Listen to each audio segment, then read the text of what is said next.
Hey guys, welcome all to the next chapter for our series of Road to Artificial General Intelligence. This one is called World Models. My name is Amritansh, and here with me again, as you know, is Tamal Acharya. Hey Tamal, how are you? Hey, everyone. Hey, Amritan. Yeah, I'm good. How are you? Good, good. I'm good, I'm good. Thanks for asking.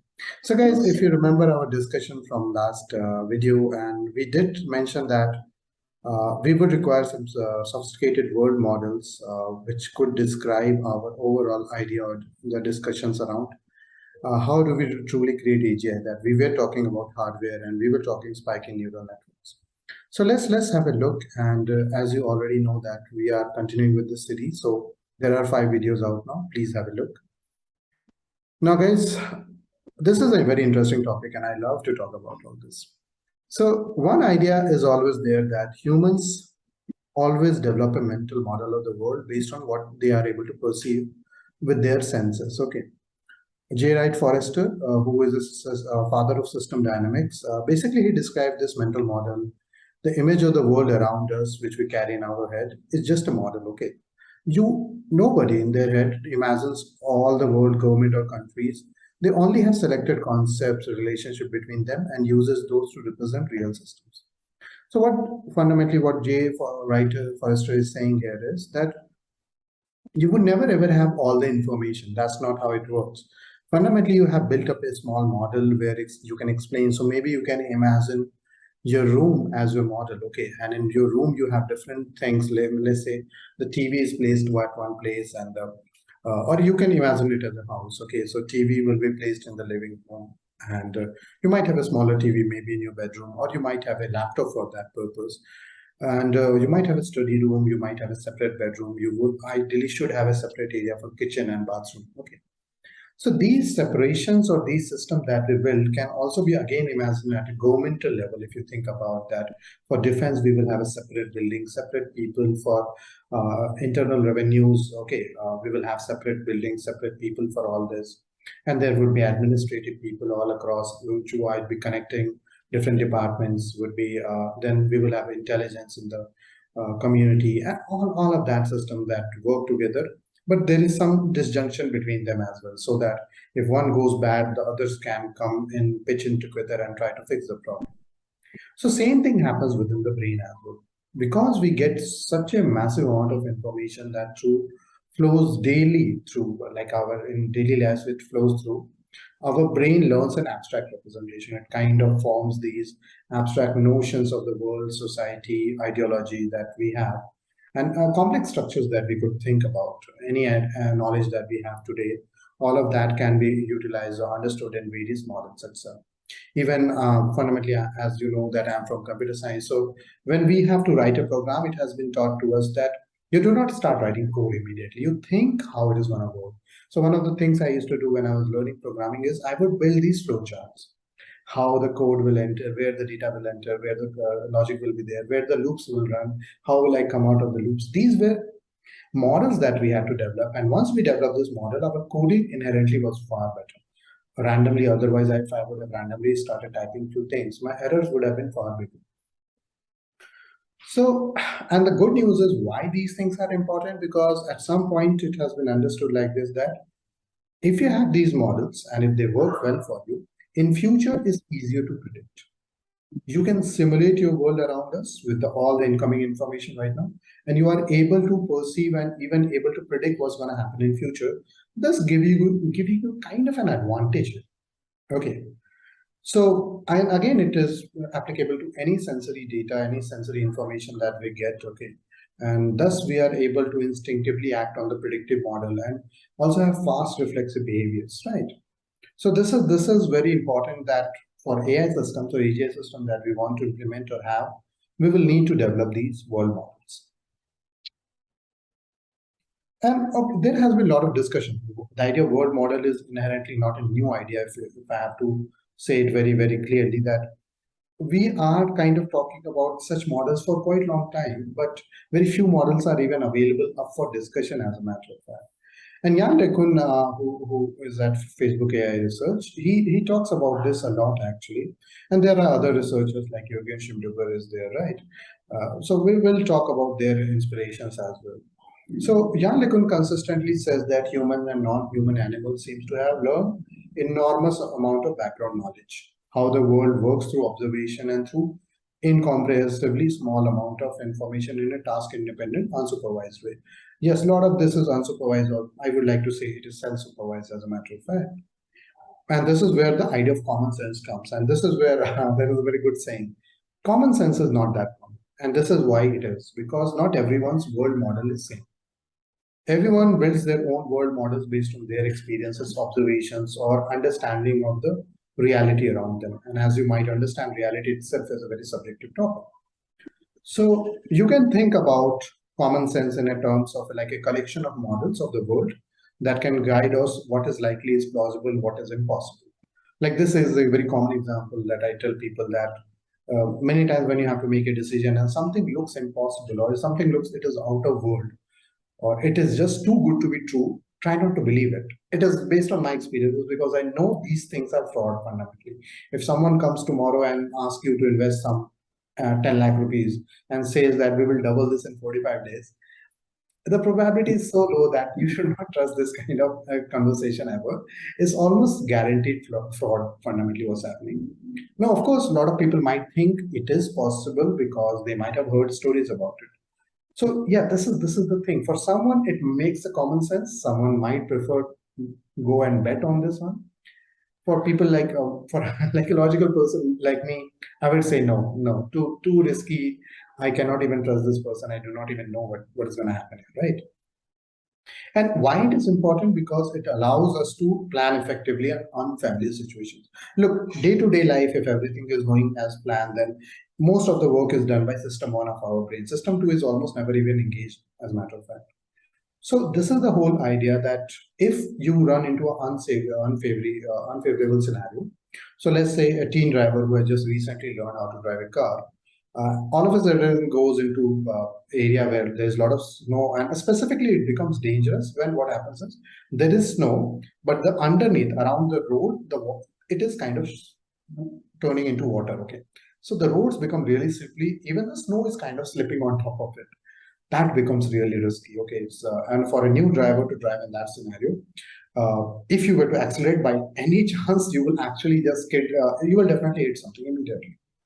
So common sense allows animals, not just animals, humans of course, to predict the future outcomes, most likely outcomes, and also to fill in the missing information. And this is again very important. A lot of sensory information that we get is incomplete. So many times it can happen, me and with you as well. Many times we have these discussions, and sometimes due to network issues, fluctuations, some of your words I cannot hear, or there is some background noise, right? And you must have felt the same thing. But most of the time, I'm able to predict what you must have said. So I do not always have to ask you to repeat everything from scratch or the complete sentence. Most of the time, one or two words, I'm able to fill in very easily what you must have said over there. And I'm pretty sure our viewers can also do the exact same. So one good example is if you're driving on a road and you hear that two metals have like smashed or collided together, you can very easily visualize in your own head without even seeing it actually. It might have happened behind you and you could not directly see it. But you kind of visualize something has collided, and most likely because you're on a road, it must be two vehicles must have collided. This is world model. And this is amazing and fascinating that we have developed this and we kind of have made like tremendous progress. So moving forward, and again, a lot of researchers like Jürgen Schumpeter and Yann LeCun have come up with these different world models, and they propose architectural changes. Okay, they have proposed architectural changes in the way we design and kind of using the ideas of psychology, robotics control, in so that we can teach these artificial agents in a self-supervised fashion, and then fundamentally use these world models to predict, reason, and plan. And this will take us very closer to AGI. This is what's one of the major things that's missing. There is no singular world model or even collection of world models that work together. So this is the thing that we would like to discuss. And yes, there are mathematical ideas, there are ideas from psychology, and I could say this is something that we will need to connect with. Okay, so Yann LeCun's regroups ideas that have been proposed in various disciplines such as cognitive science, neuroscience, optimal control, reinforcement learning is a big part, and traditional AI. and kind of combine them with the new concepts in machine learning and deep learning and come up with a joint embedding architectures. Okay, so this is the idea that we want to kind of go ahead and kind of work with this one. So Tamal, before I move forward, like what, according to you, what is the significance of the world model in your day-to-day life? Oh, it's it's very significant. I mean, without the world model, I may not be able to understand what's going on around me. Sometimes just because I can visualize internally what's going on around me, sometimes it's very easy to interpret something. Like, so for example, if I want to understand something, like when I was first, when I was a little kid, when I was first understanding, developing the senses to understand the world by listening to my parents and my relatives around me and everyone. So because I can visualize internally, I wouldn't have known at that time that this is something brain does. But eventually, as I grew, I knew that brain does this when I started reading about this. Now, because of that, I was able to make sense of the world around me. I was able to know what's going on around me. What people are talking. When someone is angry, when someone is sad. So just by looking at their faces and emotions, I can tell that whether the person is happy or sad. Or is he going through some difficult phase by understanding the way that person speaks.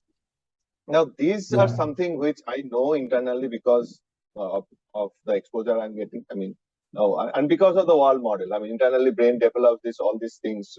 Everything is kind of repository of things which I can infer every now and then just by looking, because those repository got accumulated over the years as and when I was experiencing those stuffs, be it directly or indirectly. So because of this world model, because of the internal thing, I was able to understand. So world model plays a very important role in our lives. So without that, I don't think anyone, any animal or any species could have been able to make sense of the world around it. So that's the fundamental thing which the brain, and that's where the miracle of brain comes in. That's what I think David Eagleman also said in his series, The Brain, in that he specifically says that brain creates a reality inside itself, so that we know, and then it projects outwards. That's when we, as a species, as a human being or any animal, can make sense of what is there in front of. Without that, I don't think anyone will be able to make sense. So it's a very significant thing. And the more we know about it, the more we understand about our brain and ourselves, how we process things. So it's kind of a feedback kind of it. So it's a loop. So it's a very important thing. Yeah, definitely, I agree with this. And this is one model that has been proposed by Jürgen Schimdubel Group itself, and David Ha was there. And this is a great idea if you think about it, although still real-time implementation is still yet to be seen that would it really succeed. But this is a generic idea that people have kind of come up and looks very similar to the way our own brain might work. And there are three components you can see. There is the vision model, there is the memory model, or module, let's call it module, and control module. Okay. A fundamental idea would be that you are envisioning something or you're looking at a frame. So you can imagine any game or any kind of simulation. Okay. Each frame you will receive and you will encode that information. You will fundamentally encode that information using autoencode. Now, what you would do is this latent space or the sparse space that we have just generated would be passed on to the controller as well as to the memory, so that a joint decision is taken based on the hidden state of the memory. So you can imagine for memory, you can imagine LSTM, which has a cell state channel fundamentally, and it is able to maintain a long-term context or long-term dependencies. And based on these things, a controller decision would be taken, which would be some kind of action. So let's say you're driving a car and you see a vehicle directly in front of you. So you have to make a decision, should I steer left, should I go right? Right, and or vice versa, you can try to see, should I slow down here because there is no way out, right or left? So then yes, ideally I will have to slow down over there. Okay, so let's go through and let's have a look in the whole architecture properly. So as you have to understand, fundamentally we are talking artificial agent, and you can take any game simulation. So this research paper actually took the game Doom, if I'm not wrong, and over there, like they have taken these frames, right? And again, any world model was basically having this vision model, where the first basically is an encoder, okay, autoencoder. So you imagine the encoded part first, and it will encode high dimensional observation into a low dimensional latent feature or vector. and that will be passed on to the memory, and that will be passed on to the controller. Okay. So the simple idea is based on the vision model, whatever we just got, and then that information would also be passed, the encoded information will be passed to controller, but at the same time, it will be passed to the memory module, which is a sequential model if you have to, so that you know what previous steps we have taken. So we cannot start taking random steps and just every time we will do something randomly. It is gonna just gonna collide so many times. So we cannot start randomly. We have to imagine what has happened, or we should know what has happened so far. So if I'm turning right, or if I'm going right and then again trying to swirl back in the actual or the middle lane, then I have to know how did I come to this position and how and where am I going, because you need to localize yourself as well. So yes, there are localization algorithms available, but the idea is what if this memory RNN could help us in figuring that part out, what has been previous steps. So imagine you are playing a game, okay, action game or something. So you do not want to go into the same room again and again, right? You want to travel to new rooms, figure out enemies, collect more points, whatever it is, whatever they are providing you. And you want to keep moving forward, right? That's the whole plan. But imagine you don't have the memory, right? So you might end up going to the same room again, and you will never make any progress. So that's the thing that we want to kind of mention here. And again, I think is the same thing that we basically are using a variational autoencoder, and the idea is to compress this information into a latent space that's represented by Z. And the idea is it can be reconstructed if required for users, but machine learning or deep learning can work on that latent representation Z itself. Okay, and this compressed representation can be now sent to your memory model, and which is mostly RNN or LSTM model, where you already know what action you have taken. Now you already know what is the current step. Okay, what is the current view, or what is the current embedding based on the previous input, the past input, which is a very default feature in any standard RNN. You take that model and then you pass it to your memory. Okay, memory. And basically memory is just maintaining a cell state. Okay, you already know what has happened. Based on that, you try to model this complex environment that's across it. And based on this, we train our RNN to output a probability density function P of Z instead of a deterministic prediction. So it will, of course, we are dealing in stochastic randomness. So we don't want a deterministic prediction. We actually want a probabilistic scenario that for this frame, what should we do? Okay. And these probabilities can be expressed as an outcome, and controller module needs to see both of the outcomes. It needs to see the Z representation and the probabilistic answers that has come from the memory. And based on that, the idea is to take both outcomes and kind of combine to find the most viable or most probable or advantageous step that we have to take next. Now it looks very simple, but believe me, it can become really complex. So the controller module or model is responsible for determining the course of action to maximize the expected cumulative reward. And here we can think reinforcement learning, but be careful over there, okay? If you were to put reinforcement learning here, this can become computationally expensive and it can become really tricky. And this is the whole trick, like how do you know exactly? So we have figured out the model, but we still do not know exactly what to put there because that's still very much up to discussion. So we deliberately make controller as simple as smaller as possible. And this is what I was trying to tell, that it will be even trained separately than your variational autoencoder and the memory module, because most of the agent's complexity is gonna captured by the vision module and the memory module. But many times controllers also have to get a lot of feedback. So that is one thing that I would like to add, like a serious feedback for the controller itself. But I think that will make it too complex. So we never know. But this is the generic idea. This is what we want to achieve. You see an observation, you get an embedding, pass that embedding to the memory, and get that embedding and the action, probabilistic outcome for that particular frame or representation. Tell the controller, and controller will take action. It will be sent to the environment. Again, something will change. We'll get the observation. And it looks like a good feedback loop overall that is working. The only thing is controller is not directly getting a feedback. Everything is still interpreted by the variational autoencoder and the memory. So maybe that's something that we could definitely improve. So this is like putting everything together for this world model medium. And again, I think we have already discussed, so I'm not going to go into nitty-gritties of this, but understand VAE is nothing, it's a convolutional based autoencoder. Okay.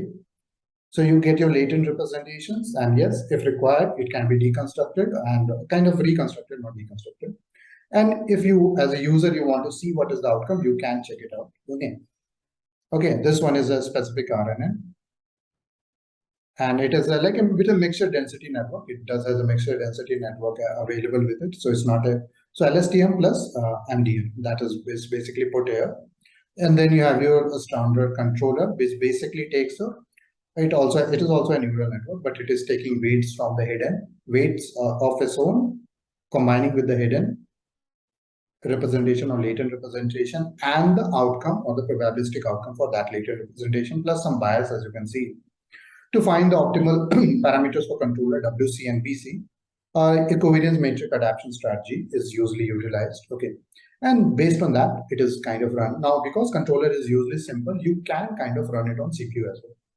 So that's the good news. Otherwise, even if that has to also be put on the GPU, it might be too heavy. And a lot of scenarios where we think this would work, it might not end up working very well for us. So that's the actual reasoning why they have kept the controller simple.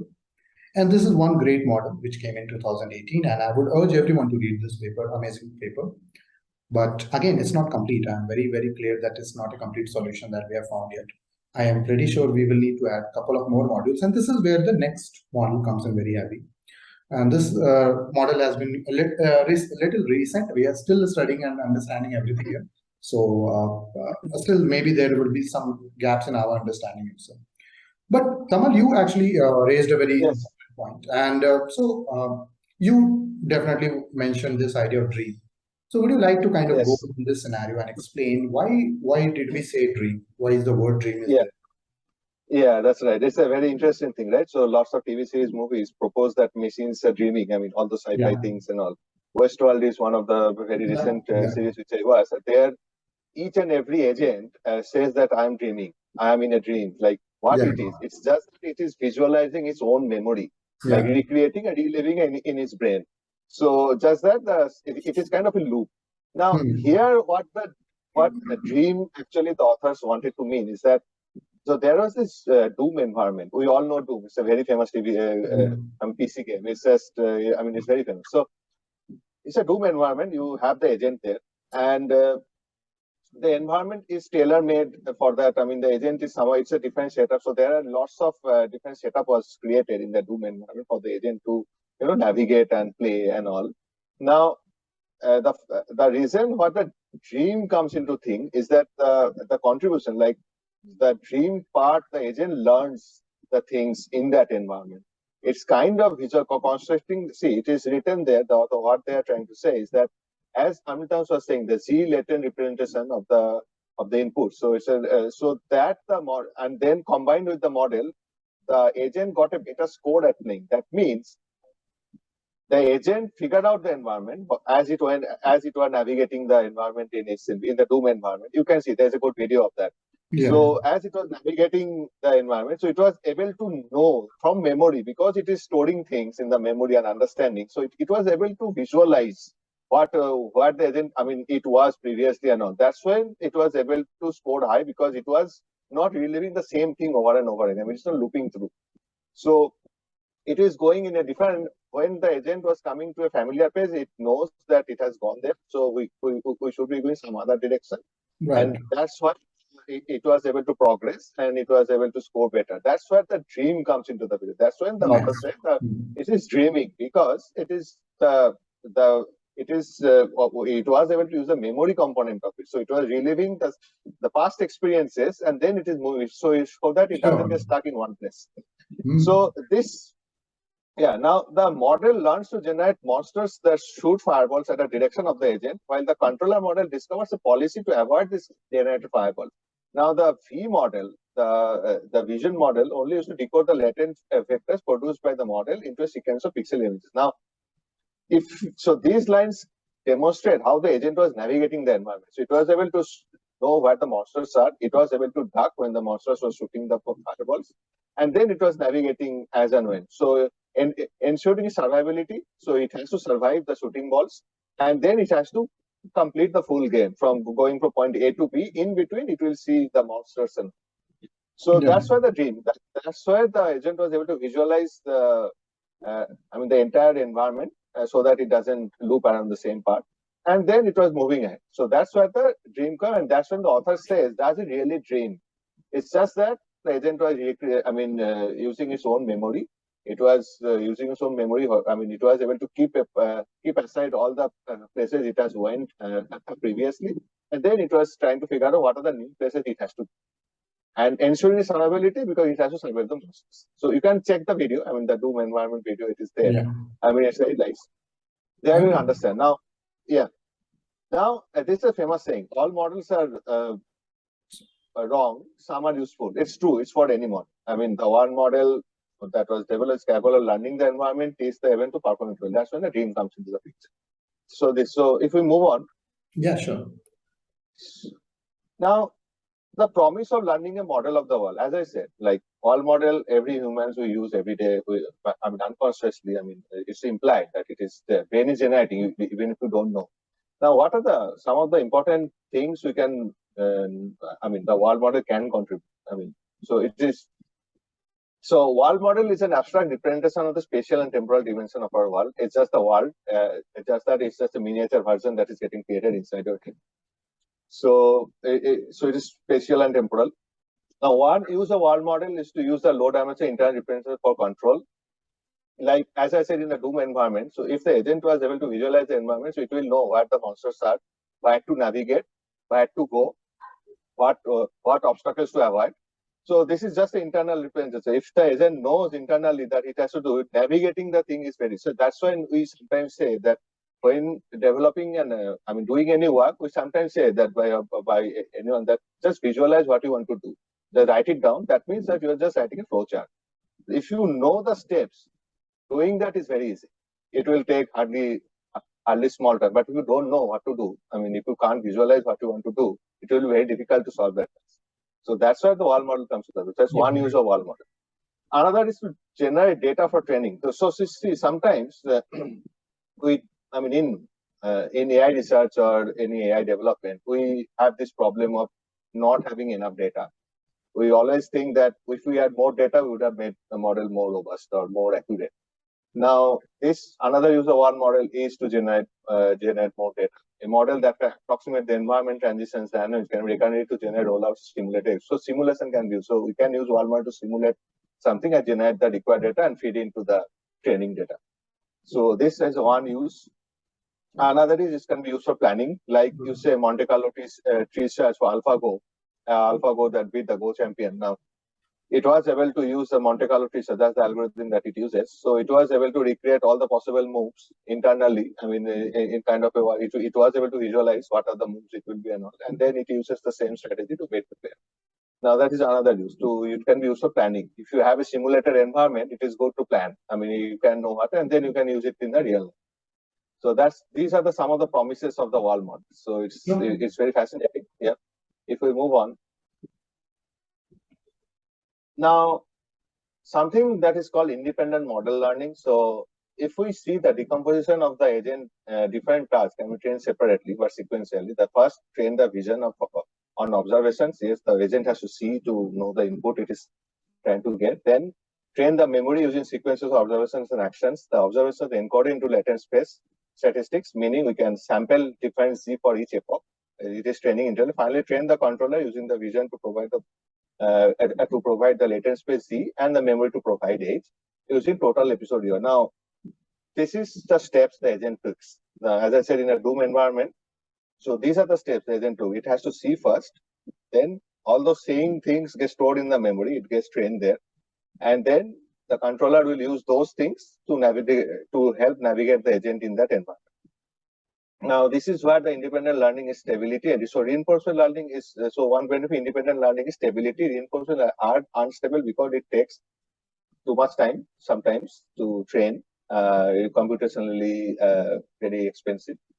But unstable because by training on the vision and memory on a fixed data set, the training will be more stable than more common situation in reinforcement learning, where the policy improves the data distribution. Now, as the data changes, your policy will change. It has to update. Yeah. Now, another factor changing the distribution of data is exploration. So exploration versus exploitation. That's the common theme of reinforcement learning. So it has to explore. The agent has to explore and it has to exploit. Now, to exploit, it has to know the environment. And to know the environment, it has to explore. So there's a trade-off. So that's where this independent model learning comes into the picture. This will help these two things. Now, final benefit is decomposing the training to be able to use correct hardware. So yes, so if you have something that that is less computationally expensive, it is always good to have. So this is another promise of having built a proper wall model, which can be used for all these purposes. So if there is a wall model that can do all these things, so it will be a huge step forward in developing and simulating stuff about the world. So if we move on, now this is where what Arvitas was saying earlier, that there is another model. So this architecture was proposed by Yann LeCun very recently in one of his talks. He unveiled that by Meta AI. And so as you can see, this is the world, and that's the brain. And basically the world model, it has the perception, there's a world model, there's short-term memory, there's an actor critic network, there's a configurator. Now this is his, his architecture, his proposed architectures to achieve a human level intelligence, and this is his vision of a world model. Now, if we move on, so there's a can go one by one. Now see, before I go into the technicalities, let's see what he is trying to say. Now, see, today's AI systems are very weak in inference and common sense and cognition because of the fact that they are weak AI. It's a narrow AI. It is meant only for certain specific tasks. And artificial general intelligence is what we want to achieve, but given today's narrow AI, things for autonomous vehicles, medical image processing. So these are all algorithms that are meant to do specific tasks. But what we want is an autonomous intelligence. We want an intelligence that can do all these things at the same time. And LeCun also highlighted self-supervised learning as a potential solution for the problems of reinforcement learning, as it has the advantage of taking both the input and output as part of the complete system, making it effective for example, in image completion, image transferring, time sequence, data predictions. Now, with reinforcement learning, there are lots of problems. As I said, it's a very unstable. It has to exploit computationally expensive. So self-supervised learning will take the advantage because it has, so it will learn on its own, having both the input and output at the same time. And now the model complexity increases as there feedback information. So as the feedback comes into the picture, the model complexity will increase. But given it's the self-supervised learning, it will not be as computationally expensive as reinforcement learning. Now, if we moving on, yeah. So this is the architecture. Now, let's look at one by one. So it has 6 different modules. It's assumed to be differentiable, meaning that it can easily compute the gradient estimates of some objective function with respect to its own input and propagate the gradient information upstream to other modules. So it is self-dependent. So it is differentiable. It can do everything, every computer on its own, and doing the computation, it will forward to the next module. Now, configurator module performs the executive control. So that's the executive part, where given a task to be executed, it configures the perception module, the wall model, the cost, the actor for the task at hand, possibly by modulating the parameters for those modules. So configurator modules basically controls all these modules. So if there is a task, it will configure the other modules accordingly so that the task can be completed. Now, perception module receives signals from sensors and estimate the current state of the wall. For a given task, only a small subset of the perceived state of the wall is relevant and useful. So it will just take a sample of the wall, and it will know what task it has to perform. It will receive all the signals and estimate the current state. Then it will do all this calculation internally. Now, the configurator module primes the perception system to extract relevant information for the task. So given the sample, the perception module will take relevant information from that, and it will try to configure the other modules accordingly. I mean, it will give the information back to the perception, and then the configurator, and then the configurator will understand what the perception is doing there, and then it will try to manipulate the other modules accordingly. Now, moving on. So this is how it is connected. So you see the arrows there. This is how it is connected. So the configurator module will understand the task, and then it will tell to the perception. Perception will have a sample of the wall. It will have all the relevant information from that task, understand, and then it will try to configure others. Now, the wall model constitutes more complex piece of architecture. Its role is to estimate the missing information of the state of the wall not provided by perception. that's where the wall model module comes into it. That's the common sense part. I mean, remember, common sense is one use of common sense is to fill the missing information. That's where it is coming into the picture. Now, to predict plausible future states, which we do lots of predictions. I mean, what will be the weather today? Who will win today in the match? And who will all this? So all these predictions going on. So what will be our next action in the next 5 minutes? What I'll do after I finish the video recording. So all these predictions comes internally, and so all this is done. So since the wall model is full of uncertainty, the model must be able to represent multiple possible prediction. Because of the uncertainty, it has to understand all possible scenarios of particular decision, particular task, particular outcome. It has to know all the possible outcome of the end of the task. So say for example, if you have something to do, what can happen? So all possible outcomes must be there. And what the reality, in reality, what will happen is basically one of those outcomes that will come. That will see the light of day. That will actually happen. Now, the cost model computes a single scalar output that predicts the level of discomfort of the agent. So it is like it has two submodules. Intrinsic cost, that is hardwired and immutable, not trained. It cannot be trained. And the other and compute the immediate discomfort, so the damage to the agent, violation of hard-coded behavioral constraints. So the agent is there. Suppose it is damaged by the fireball in the domain one. Imagine that. So it has to continue, but it knows that it is damaged. Yeah. And so that's the intrinsic cost. And the critic, which is a trainable module that predicts the future values of the intrinsic cost. So that critic's function is to predict how much of the intrinsic cost the agent can sustain. It has to predict as it moves forward in the environment, explores them and tries to exploit it. So this is how it is connected. So now moving on. Now, ultimate goal of the agent is to minimize the intrinsic cost. Yes, it has to survive. So when we play a game, we want to go from point A to point B, say, without getting died, without getting, without dying once, without taking too much of a hit. So imagine that. So an agent has to go from this to this. It has to survive the fireballs, and plus it has to explore and exploit. It has to visualize it, and it has to go from point A to B. So as and when it is specified in its code, so it has to reach some goal, and making sure that it is, damaged minimally. So that's why the intrinsic cost has to minimize that. This is a basic behavioral drive intrinsic motivation resides, as LeCun says. So it will factor in the intrinsic costs, such as not wasting energy. The agent cannot loiter around much. That's for the sake of it, it will waste energy and time. And as well as cost specific, the task at hand, because cost model differentiable, the gradient of the cost will back propagate to the other model. So as I said, so each of the models are differentiable. It has to make sure that it minimizes the usage of the other model. Just because you are roaming around does not mean you are doing nothing. So that means that your energy cost is increasing because other models are also using at the same time. So the actor model computes proposals for action sequences. The actor can find some optimal sequence of actions that minimizes the estimated future cost and output the first action in the optimal sequence. So the actor module has to predict, has to minimize make sure that the cost is minimized. That's when it is doing that. Short-term memory keeps track of the current and predicted losses as well as associated costs. So this is how the entire architecture is connected. So all the models are working concurrently, and the agent has to make sure it minimizes the cost. We also do that in the real life. We try to do the task in as much optimal time and as possible without wasting too much energy, so that our brain doesn't get overworked. Unnecessary work is avoided. Yeah. So Kamal, just a thought. 1 moment. Yes.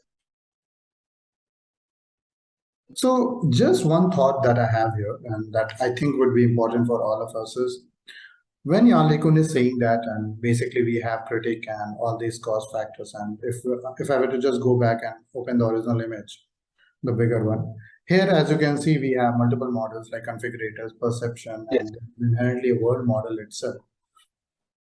It still seems that not anyone like in the field is still very clear what the world model itself should be. So look, perception I can understand is going to be some kind of autoencoder mostly. Okay. Short-term memory LSTM, like that we don't even have to debate. Okay. Correct. Actor is some control theory. Actor is mostly some kind of control theory Configuration is some kind of, again, a centralized control or something that I could think, but maybe I will be wrong. Intrinsic cause, critic cause, the moment I hear these words, I think reinforcement learning. But the word model itself is very tricky, right? He has written this whole, but no one knows what goes in the word model itself. And this is what I was mentioning even with the David R paper, that this is the part like no one has been able to exactly segregate, but everyone admits this is important. As you can see that every idea is there is cost calculation, intrinsic cost, and how we will figure out. So again, all of these can definitely be thought in terms of reinforcement learning, and I'm very okay with that. An actor can find an optimal action sequence and all this. This is perfectly fine, but the biggest issue is how do we bring it all together, and the world model part itself, I think, is very much missing here. Yes. But anyways, I think that's right. That's the thing that I agree. I mean, it's still a black box. It's still. I think now, all the researchers, and I would not even say Yann, LeCun, any serious researchers in the field of AI, everyone kind of admits that we will require much deeper exploration, and a lot of challenges lie ahead of us. And this is the idea that we need to kind of get around by, and we really need to think about that. How are we going to solve these problems? And again, it's very hard to understand how to precisely train the critique and how to construct and in the configurator and even short-term memory. And how do you really build all these world states and actions? So again, a lot of companies, I know Google is working, Google DeepMind, and all of them are definitely working in this direction. Meta is working. Microsoft is also working something similar with OpenAI specifically. So a lot of researchers are definitely looking in this direction right now.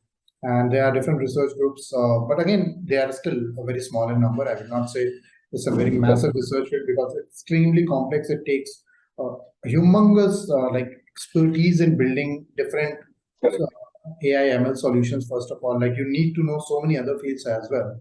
And one field again, which you will need to know, which again, if you go through an engineering paradigm, you almost never learn, would be the fields of psychology and how the brains evolved, right? So I think that would be amazing discussion for our next video. I think that would be our 7th video.